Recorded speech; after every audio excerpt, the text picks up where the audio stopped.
Bismillahirrahmanirrahim. So today beta we will discuss the alternating current through LR series circuit. इससे पहले हमने देखा जो टॉपिक हमने पढ़े उनमें हमने देखा जब हमने AC पास करवाया प्योर रेजिस्टिव सर्किट यानी वो सर्किट जिसमें सिर्फ रेजिस्टेंस था, उसके बाद सिर्फ जिसमें इंडक्टेंस था और सिर्फ कैपेसिटेंस था। अब हम इन सर्किट एलिमेंट्स को कंबाइन करना शुरू कर देंगे। तो पहले हम दो सर्किट एलिमेंट्स को कंबाइन करेंगे, एक हम इंडक्टर और रेजिस्टेंस को कंबाइन करेंगे, तो उससे एक्चुअली जो सर्किट बनेगा उसको LR सर्किट कहते हैं। तो उसी सर्किट में हम एक्चुअली क्या करेंगे, हम उसी में AC पास करवाएंगे और बाद में देखेंगे what will happen to the current and EMF and the apportion which is shown by the circuit. ठीक है ना। सो देयरफॉर उसके लिए हम क्या करेंगे, विल कंसिडर कि हम एक अल्टरनेटिंग सोर्स ऑफ EMF को कनेक्ट करेंगे to a series combination of, क्योंकि सीरीज पार्ट यहाँ पे लिखा है तो देयरफॉर एक्चुअली हम कंबाइन करेंगे इस इंडक्टर और रेजिस्टर को इन सीरीज फैशन लाइक दिस। ये हमारे पास एक इंडक्टर है, इसको हम सीरीज में कनेक्ट करेंगे टू ए रेजिस्टेंस। ठीक है ना बेटा। Then we will connect it to a source of alternating current. ठीक है ना। ये हमारा L हो गया, ये R हो गया। तो इसके अक्रॉस जो पोटेंशियल रहेगा VL हम लेंगे और इसके अक्रॉस हम VR लेंगे। हम E भी ले सकते हैं, इसमें कोई प्रॉब्लम नहीं है, चाहे आप वोल्टेज E से लो या V से लो, there is no problem in it. ठीक है ना। तो what we have considered a source of alternating EMF which is connected to a series combination of inductor and a resistor of resistance or as shown in this diagram. अब अगर हम लेंगे E लेंगे या I आप लो instantaneous value of EMF and current in LR circuit, and हम VL और VR क्या लेंगे, instantaneous value of voltage across the inductor and that of the resistor R respectively. तब आपको पता है V किसके बराबर आएगा as far as inductor is considered and as far as our resistor is considered. ठीक है ना। तो वो आप पहले से थोड़ा सा खुद इसको एक्चुअली हेडिंग्स वो आप खुद बना सकते हो। फिर से मैं बोल रहा हूँ, इसमें आप क्या स्टार्ट कहाँ से करोगे, will consider a source of alternating EMF which is connected to a series combination of inductor and that of the resistor.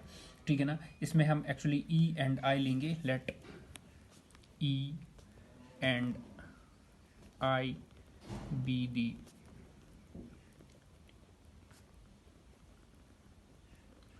instantaneous values of EMF and current in the LR circuit and VL and VR be instantaneous values of voltage across the inductor and resistor। ठीक है ना, respectively. Inductor यहाँ पे आपका L है और resistor R है। ठीक है ना। तो मुझे बताओ आप ये जो VL दैट्स वोल्टेज या voltage drop across this inductor वो किसके बराबर है, या इस तरह भी कह सकते हो potential difference across the inductor that is VL, वो सिंपली किसके बराबर है, that is simply equivalent IXL। देखो बेटा ये रिलेशन कहाँ से आती है, आमतौर पर आप देखोगे हम ओम्स लॉ में हमें पता है जो वोल्टेज वो किसके बराबर होती थी, वोल्टेज सिंपली होती है बराबर current times that of the resistance. अब चूंकि आपने इससे पहले जो लेक्चर पढ़ा था उसमें आपने देखा कि हमारे पास रिएक्टेंस होती है एज फार एज कैपेसिटर और इंडक्टर इज कंसिडर्ड, वहाँ पे जो अपोर्शन होती है उसको रिएक्टेंस कहते हैं। तो one second isn't this voltage current times the apportion, हमें ओम्स लॉ भी वही है, करंट टाइम्स अपोर्शन, वहाँ पे रेजिस्टर होता है। अब यहाँ पे देखो it is voltage that's voltage across the inductor that is simply current times apportion, यहाँ पे क्या है इंडक्टिव रिएक्टेंस। ठीक है ना। एंड इसी तरह ये ओम्स लॉ सिंपली यहाँ पे आप देख सकते हो VR is simply equivalent IR। This is voltage, the potential difference across this resistor, या voltage drop across this resistor, that is simply equivalent I into R. You know this thing. ठीक है ना। तो once again I am saying this is the potential difference across the inductor, that is simply equivalent to IXL, and potential difference across the resistor वो simply किसके बराबर होता है I into R। अब आपको पता है उसमें आपने देखा XL किसके बराबर होता है, here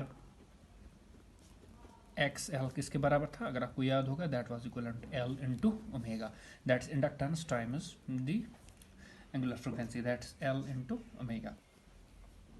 This is the reactance which simply is due to the inductor. ठीक है ना.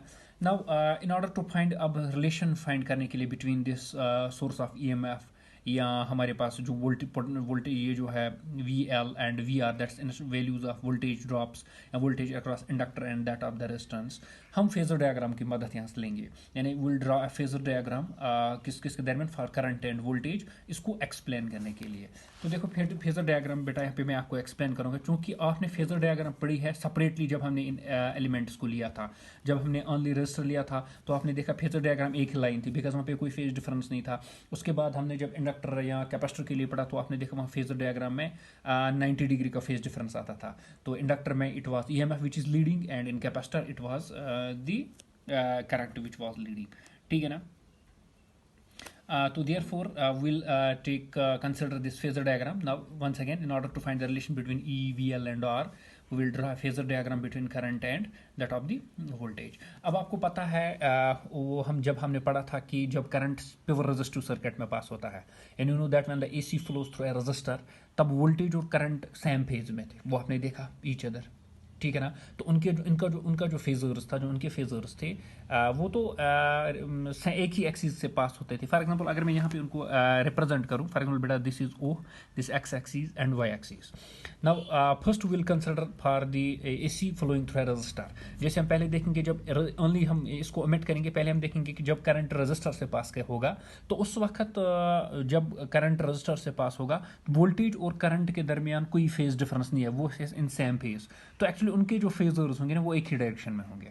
That's VR, that's voltage across the R, and I, that's current through the R.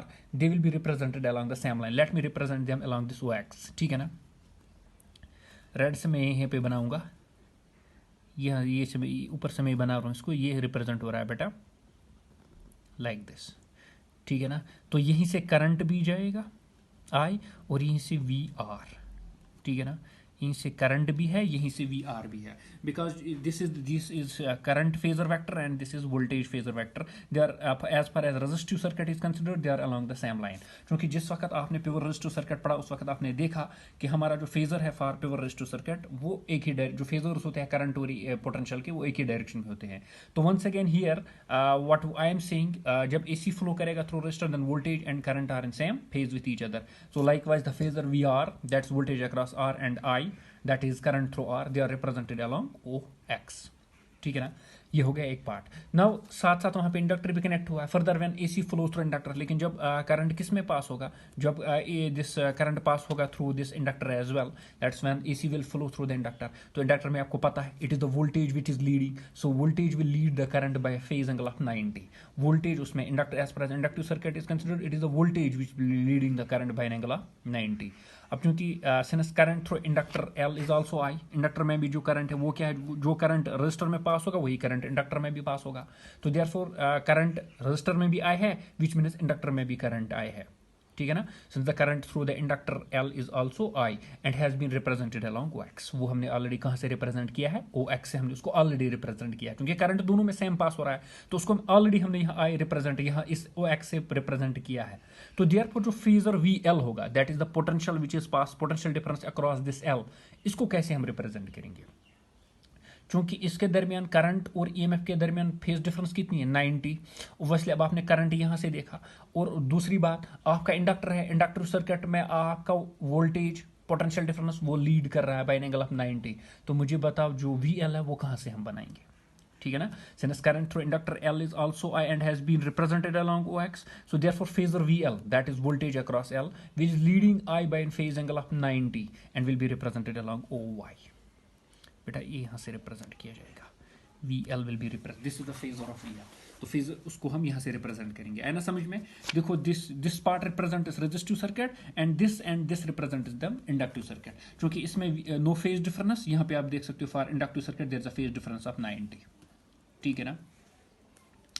यहाँ तक तो समझ में आया ना फेजर डायग्राम कैसे बनाई हमने. क्वाइट सिंपल है, थोड़ा सा ध्यान रखना है आपको फेजर डायग्राम कैसे बनती है.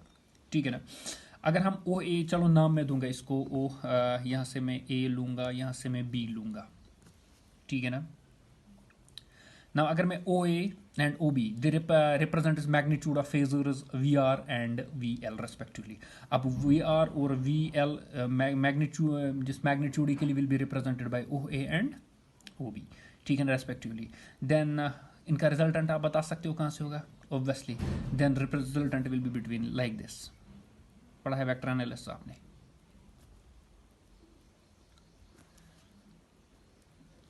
कुछ नाम दो like C, ठीक है ना, ठीक है ना, ए यहाँ पे बना हुआ इजीनेस के लिए. Then O C will represent the resultant of these, ठीक है ना. यानी if O A and O B once again represent magnitudes of phasors V R and V L respectively, then O C the resultant of O and O B represents, क्या represent करेगा, it represents the E. ये represent हमें क्या करता है, ये represent हमें ई करता है. That is the main potential, है ना समझ में.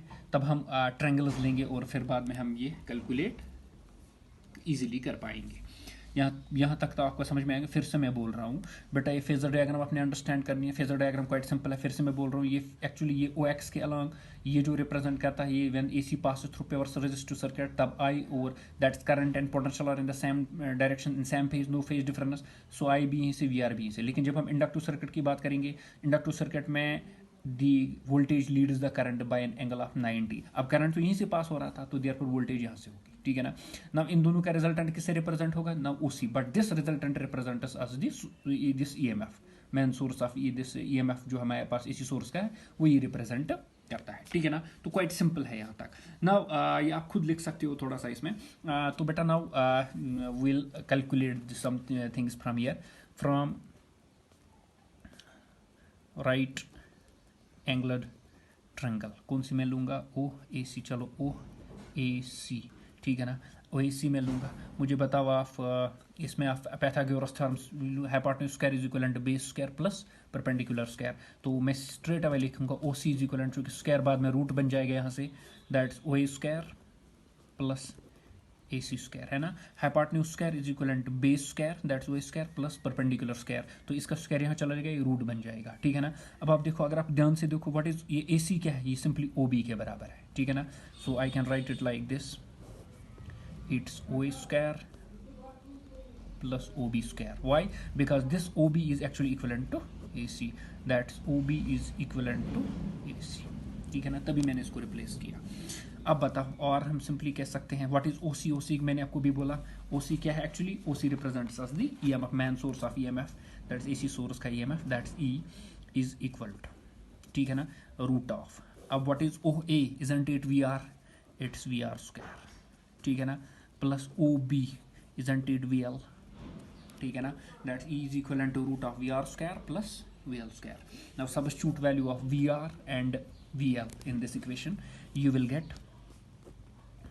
simply get VR किसके बराबर है, ये बन जाएगा बेटा आपका, हाँ अलग अलग लिख सकते हो आप, आई स्क्वायर आर स्क्वायर, चूंकि स्क्वायर है इसको, तो ये भी स्क्वायर बन जाएगा, ये भी स्क्वायर बन जाएगा, plus I square X L square, ठीक है ना. अब आई स्क्वायर कॉमन आएगा, तो therefore E will be equivalent to root of I square, इस तरह कॉमन रखो, अंदर क्या बचा, R square plus X L square, ठीक है ना. अब ये चूंकि आई स्क्वायर है बाहर है, तो देयरफॉर ये स्क्वायर, इसका अगर हम रूट अलग अलग इनको देंगे तो इसका स्क्वायर और ये कैंसिल हो जाएगा, तो देयरफॉर बेटा E आपका आ जाएगा I into root of R square plus X L square, ठीक है ना.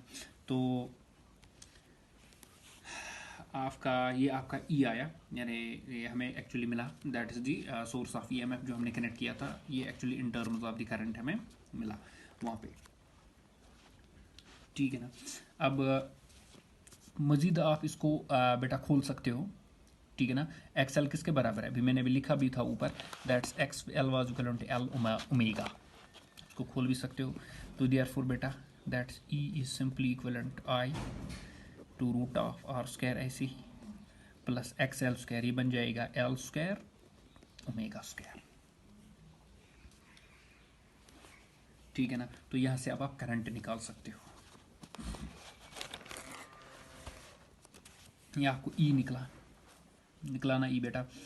नाउ और हम इस तरह भी लिख सकते हो that's I now current, I किसके बराबर होगा, that simply equivalent E divide by, चूँकि इसको डिवाइड हो जाएगा root of R square plus L square omega square, ठीक है ना। दिस इज द बेटा current which usually passes through the circuit, ये आपको मिला। अब देखो अब जब करंट पास होगा तो अपोशन तो वहाँ पे होगी। Now the effective opposition offered by the series combination of L and R to this AC is called as impedance. पढ़ा है आपने पिछले लेक्चर में इम्पीडेंस क्या होता है। इम्पीडेंस नॉन रेजिस्टिव अपोशन बेटा होती है सिंपली, यहाँ इम्पीडेंस सॉरी नॉन रेजिस्टिव, वो तो रिएक्टेंस की बात हुई थी। इम्पीडेंस होती है the total opposition which is offered by two और more than two circuit elements in a circuit. अब देखो यहाँ पे दो सर्किट एलिमेंट्स हैं एल और आर, अब ये दोनों जितने टोटल में एक्चुअली अपोशन दिखाएंगे एसी करंट को, तो उसी को इम्पीडेंस कहते हैं। उसी को यहीं पे हम कहते हैं जो इफेक्टिव अपोशन यहाँ पे ऑफर आप करी गई series combination of L and R AC को, उसी को हम इम्पीडेंस कहते हैं, इम्पीडेंस ऑफ लार्ज सर्किट। तो जेड से हम उसको रिप्रेजेंट कर सकते हैं, तो देयरफॉर हम निकाल सकते हैं। मैं यहाँ पे लिखूंगा अभी दी effective अपोशन offered by the series combination of L and R to AC is called as impedance, ठीक है ना, Z। And now this impedance of this LR circuit, तो उसको बेटा आमतौर पर करंट किसके बराबर होता है, करंट होता है voltage divide by the resistance. अब यहाँ पे हम इम्पीडेंस निकालने के लिए हम आई किसके बराबर लेंगे, that's E divide by Z. यहाँ आप लिख सकते हो जेड एल आर, ऐसा भी लिख सकते हो, मैं ब्रैकेट में लिखूंगा, और हम इस तरह मैं सिंपली जेड ही लिखूंगा, लेकिन आप याद दहानी के लिए याद रख सकते हो E is equivalent Z into L R, ऐसा भी लिखा जाता है, ठीक है ना, which represents impedance of L R circuit, ठीक है ना बेटा। तो I is equivalent E by Z. अब यहाँ पे जो करंट है that simply voltage divide by total resistance, total opposition which is offered. तो देयरफॉर बेटा मुझे ये बताओ जेड किसके बराबर आएगा, तो therefore isn't Z is equivalent E by I, ठीक है ना, that is Z is equivalent E by I. अब आप इसको एक्चुअली बेटा ई का वैल्यू दे सकते हो, तब आई और आई कैंसिल हो जाएगा बीच में, ठीक है ना। ई को अपना वैल्यू दो, ई किसके बराबर है, I into root of R square plus X L square, ठीक है ना। बाद में मैं उसको कन्वर्ट भी करूँगा डिवाइड बाय आई, है ना, मैंने ई को अपना वैल्यू दिया, आई और आई कैंसिल हो गया, तो बचा क्या, root of R square plus X L square, ठीक है ना। This is impedance. तो देयरफॉर जेड इस तरह भी आप लिख सकते हो, that's root of R square plus X L square, और आप एक्स एल को खोल के भी लिख सकते हो, that is Z is equivalent to root of R square plus L square omega square, ठीक है ना बेटा। This is the equation for the impedance of L R circuit. ये एक्चुअली हमें इम्पीडेंस किसकी दिखाती है, ये हमें impedance of L R circuit की यहाँ पे है। तो फेजर डायग्राम से आया ना समझ में, तो इम्पीडेंस किसके बराबर होता है, root of square of the resistance, that's resistance which we are connected, and this was impedance that is inductive square of inductive reactance, sorry inductive reactance that's L square plus, अब देखो ना है ना total, ये square बन जाएगा, अगर root में यहाँ पे लेके आऊँगा ये जेड स्क्वायर बनेगा, दैट्स इक्वलेंट टू दिस। अब थोड़ा सा हम वापस जाएंगे, अगर हम फेजर डायग्राम की तरफ फिर से देखेंगे from the phasor diagram, it follows that this in L R circuit, once again it is E M F leads the current by a phase angle of COA। यहाँ पे अब आप देख सकते हो कि जब हम फेजर डायग्राम में देखेंगे, कि जब हम LR सर्किट की फेजर डायग्राम की तरफ देखेंगे, यहाँ पे हमें देखते हैं कि ये जो EMF है ना, ये एक्चुअली लीड करता है करंट को, किस फेज एंगल से, एंगल COA से, इस एंगल से ये करंट को लीड करता है, ठीक है ना। Let me take it as a phi. तो देयरफॉर यहाँ पे एक्चुअली दिस सॉरी बेटा it this EMF leads the current by a phase angle of COA, that's phi, as angle is traversed in anti-clockwise direction में angle ट्रेवर्स हुआ है। अब यहाँ से आप बाद में एक्चुअली ये फेज एंगल निकाल भी सकते हो tan थीटा से, ठीक है ना। एक्चुअली ये actually angle which is formed by the resultant of VL and VR, है ना, क्योंकि रिजल्टेंट ये ओ सी किसका रिजल्टेंट है, वी एल और वी आर का, तो therefore this phi is actually the angle made by the resultant of V L and V R with X axis. ठीक है ना बेटा, यही एक्चुअली हमें दिखाता है कि यहाँ पे जो ईएमएफ है ना बेटा, यही ईएमएफ लीड करता है करंट को by an angle of phi. Okay, अब हम इसको निकालेंगे। ठीक है ना, from right triangle O A C था ना, हाँ ओ ए सी था, राइट ट्रायंगल ओ ए सी। मुझे बताओ tan फाई किसके बराबर आएगा, tan to present beauty perpendicular that's A C base O A. ठीक है ना, that's to present beauty that's A C divide by O A. Now what is A C, A C was बेटा equivalent O B that is simply equivalent to V L. ठीक है ना, and divide by O A is equivalent V R. ठीक है ना, अब V L को अपना वैल्यू दो, it is equivalent I X L, V R I R, I cancel, तो देयरफॉर बेटा ये बचा एक्स एल बाई आर, तो which means tan phi is simply equivalent X L by R that's equivalent omega L by R. X L है ना omega L के बराबर, ठीक है ना, that's equivalent omega L by R. तो therefore in series L R circuit voltage once again voltage leads the current, or in other words we can say current is said to be lag behind the voltage by an angle of phi। ठीक है ना, as यहाँ पे भी आप equation में देख सकते हो, इस एंगल से एक्चुअली यहाँ tan फाई इस फाई के इस एंगल से एक्चुअली ये क्या करता है, लैग करता है। ठीक है ना, तो therefore this equation actually gives us the phase angle that's phi by which alternating E M F leads the current in L R circuit, ही हमें वो फेज एंगल देता है। यानी हम वैल्यू जब देंगे तब हमें फाई निकलेगा, इसी एंगल से एक्चुअली इस एल आर सर्किट में ई एम एफ करंट को लीड करता है। तो remember one thing, in L R circuit it is E M F which is leading the current by an angle of phi. वो वहाँ पे हमने देखा दैट्स इस एंगल से, देखो ई एम एफ यहाँ पे है क्योंकि रिजल्टेंट है ई एम एफ का, तो ई एम एफ ऊपर है, करंट नीचे है, इस एंगल से एक्चुअली इस फाई एंगल से ई एम एफ लीड कर रहा है करंट को, तो वो एंगल हमने पीछे निकाला that's tan phi is simply equivalent X L by R that's omega L by R. So this is the phase angle, ये वो फेज एंगल है जिससे ई एम एफ को लीड करता है। अब ये हो गया आपका बेटा एल आर सर्किट। तो आपके लिए अब होमवर्क रहेगी, now you will take A C through C R series circuit. Now अब अगर हमारे पास होगा C R that is capacitive resistive circuit, अगर आप लोगे बेटा that is now when you will connect capacitor and an resistor in series fashion. Once again ऐसे ही आपने करना है, उसमें क्या आपने देखना है, तो बेटा उसमें भी वंस अगेन आप इनको इन दो सर्किट्स को दैट इज सर्किट एलिमेंट्स को that is capacitor and resistor, उनको आप कनेक्ट करोगे इन सीरीज फैशन में। बाद में what will happen like this, you will do this is a capacitor and this is resistor, इस तरह आप इसको कनेक्ट कर सकते हो टू द एसी सोर्स।